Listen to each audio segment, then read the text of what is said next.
uJesu Kristu inkosi. Bazalwane, ngizobingelela abazali, ngibingelele ibandla egameni kaJesu. Igama lami nguMakhosazana wakanene. Ngiyajabula bazalwane ukuthi siphinde sihlangane namhlanje kwi-assignment esiyinikeziwe yamavesi awu-2 ekumele siwachaze ukuthi ahlobana kanjani lamavesi.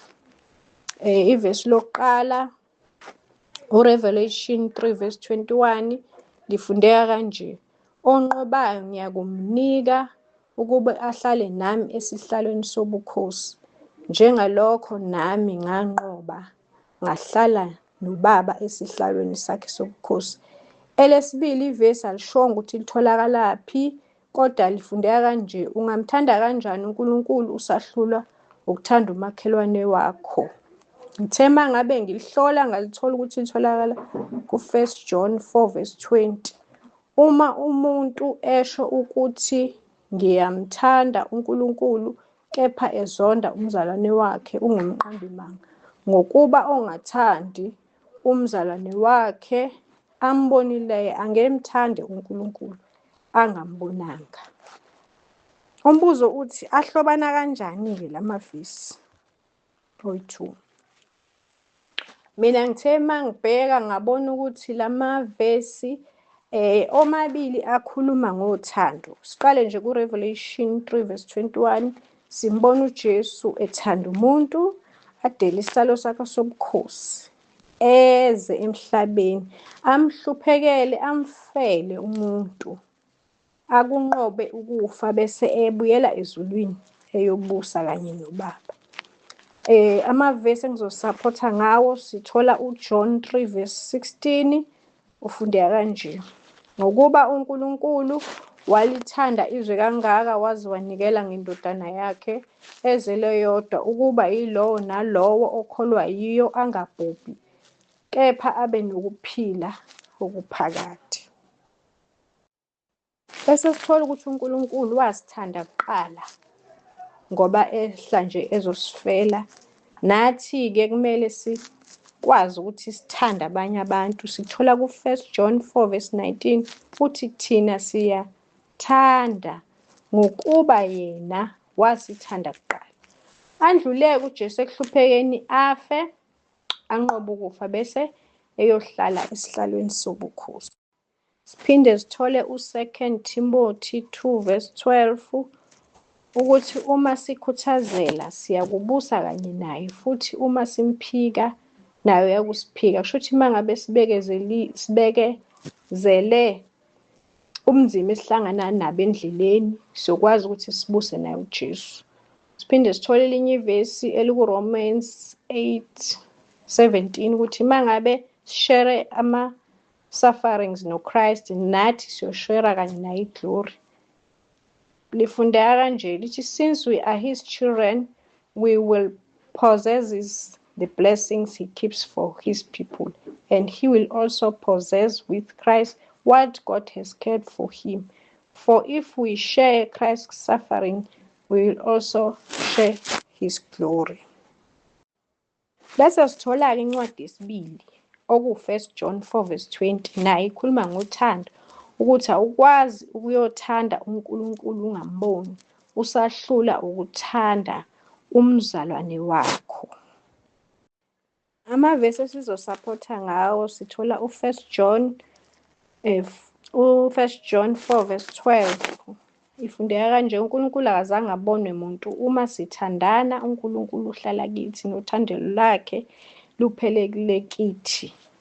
Abantu babona uthando kaNkulunkulu through thina bazalwane. Uma bebona thina sithandana, sinakakelana, bayalibona uthando, bathi nalo uthando kaNkulunkulu, balikhomba kithi. Elinye ivesi lithola kuJohn 13:34-35 uthi ngininika umyalo omusha wokuba nithandane njengalokho nginithandile nani, nithandane. Ngalokho bonke bayakwazi ukuthi ningabafundi bami uma nithandana. uJesu ubanikeza umyalo omusha la ukuthi abathandane. abantu bazobona ngokuthi sithandane, ukuthi thina singabafundi bakaJesu. Engikutholile futhi, ngithola ukuthi umzalwane awumthandi umzalwane ngoba enza oku-right. Even if umzalwane engasenzi oku-right, kodwa wena uyaqhubeka umthande noma kunjalo. Uyaqhubeka ube nothando. Sizosaphotha ngo-1 Peter 4:8 uthi, kunakho konke yibani nokuthandana okunganqamukiyo, ngokuba uthando lusibekela inqwaba yezono. Haleluya. Sithola ukuthi bazalwane, konke okwenzile okuhle kumzalwane wakho ukwenza kuJesu. Uma uhlulekile futhi angeke uzulibona izulu, uyophonswa emlilweni. Kahle kahle izinto ozenzayo ezinhle uzenzela abazalwane noma kubantu, usuke usuzenze kuJesu Kristu. Silikhombisa kanjani uthando kubazalwane? Sizofunda encwadini kaMathewu 25, siqala phana ku-verse 35 kuya ku-45. From 35 ufundeka kanje uthi, ngokuba ngangilambile nangipha ukudla, ngangomile nangiphuzisa, ngangingumfokazi nangingenisa, ngihambaze nangembathisa, ngangigula, ngangisetilongweni neza kimi. Khona bayakuniphendula abalungileyo ngokuthi, Nkosi, sakubona nini ulambile sakupha ukudla, noma womile sakuphuzisa na? Sakubona nini ungumfokazi sakungenisa, noma uhambaze sakwembathisa na? Sakubona nini ugula noma usetilongweni seza kuwe na? Isiyakuphendula inkosi ithi kubo, ngiqinisile ngithi kini, njengokuba nikwenzile komunye walabafowethu abancane, nikwenzile kimi. Khona iyakuthi kwabangasekhohlo, dedani kimi nina baqalekisiweyo, niye emlilweni ophakade, olungiselwe uSathane nezingelosi zakhe. Ngokuba ngangilambile, aningiphanga ukudla, ngangomile, aningiphuzisanga, ngangingumfokazi, aningingenisanga, ngihambaze, aningimbathisanga, ngigula, ngisetilongweni, aningihambanga. Kodwa bayakuphendula nabo bathi, Nkosi, sakubona nini ulambile, noma womile, noma ungumfokazi, noma uhambaze, noma ugula, noma usetilongweni, singakukhonzanga na? Khona uyabaphendula athi, ngiqinisile ngithi kini, lokho eningakwenzanga komunye walaba abancinyane, anikwenzanga kimi. Amen. Okusho ukuthi konke okwenzile okuhle kumzalwane wakho usuke ukwenza kuJesu, uyokhunjuzwa ngalo ukuthi wakwenza. Kodwa uma ungenzanga okuhle, angeke uJesu aze ancome lutho, uyovela akuphonsele echibini lomlilo. Ngenza kanjani ukuthi ngibe nothando lomzalwane wami?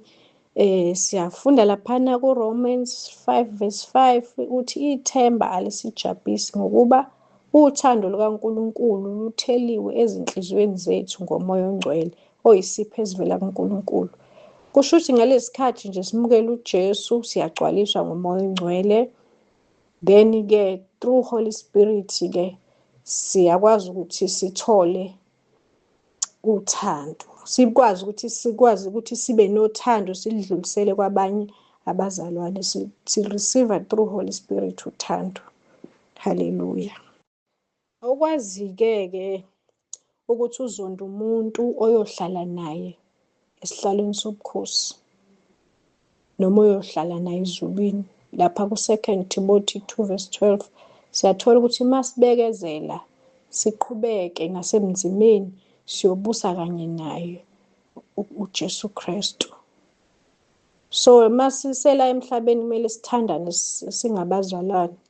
Angeke sithi siyothandana ngale mase singale enqobeni. Asiqale sithandane kusemanje kusenganeno ngapha esisesemhlabeni.